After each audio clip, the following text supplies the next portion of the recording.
Hello everybody, it's Mama Shar here. Welcome back to a brand new video on this channel. And today we have a totally new topic.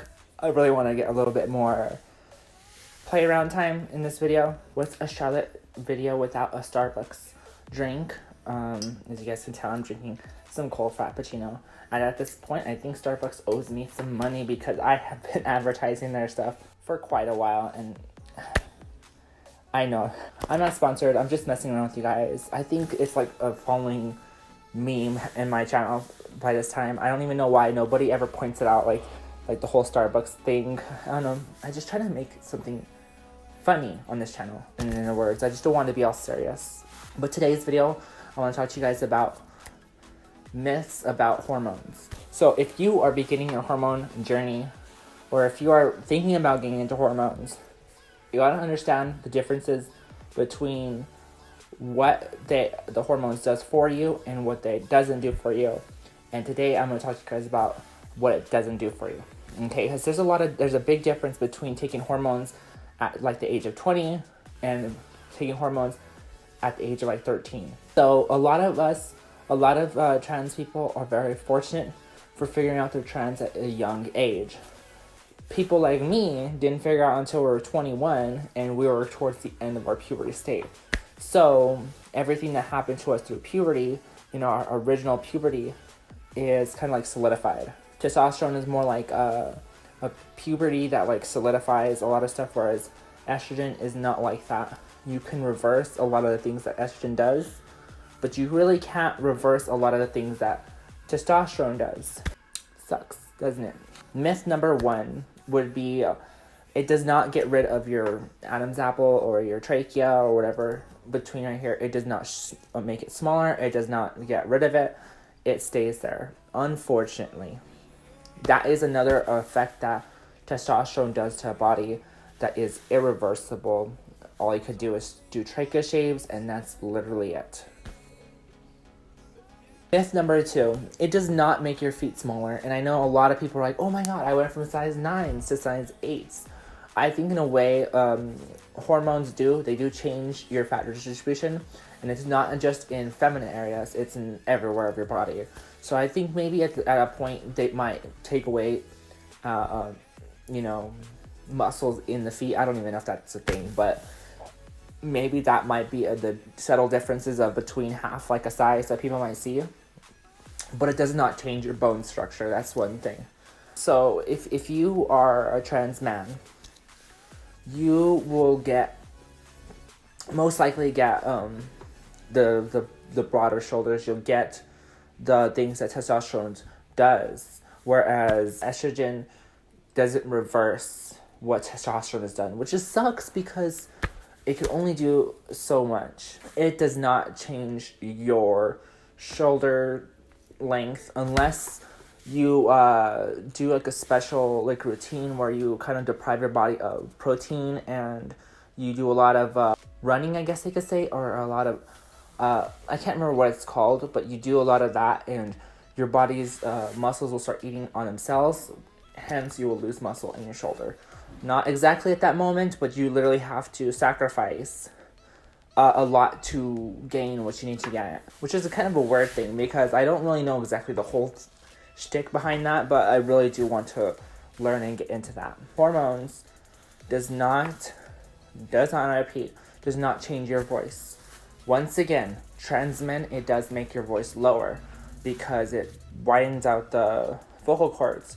See, the vocal cords are like a V, like a triangle look, whereas in females, it's more of like a smaller triangle. And in males, natural-born females, natural-born males, it gets bigger through puberty, which is why voices tend to get lower for men, or unfortunately for trans women.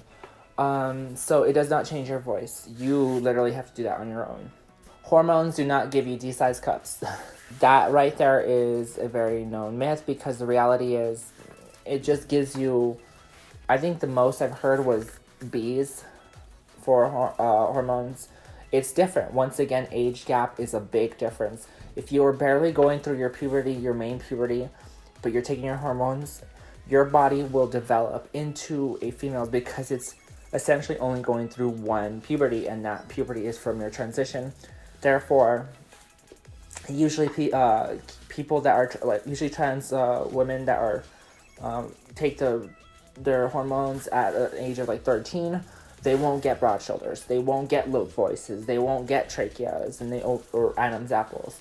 They won't get a lot of things because their body isn't going through that testosterone puberty, which is why, what to do, I wish that I had come out at that age, but I did not know anything about trans stuff and anything like that. So, but some people are very fortunate to know right away that they are trans, and they're able to take those subtle steps at such an early age that allows them to essentially transition into a female much more smoother. That's why young age trans people don't really need facial feminization surgery, don't need boobs done. They just need a vaginoplasty or whatever. But don't take my word for it. It could be different from everybody else.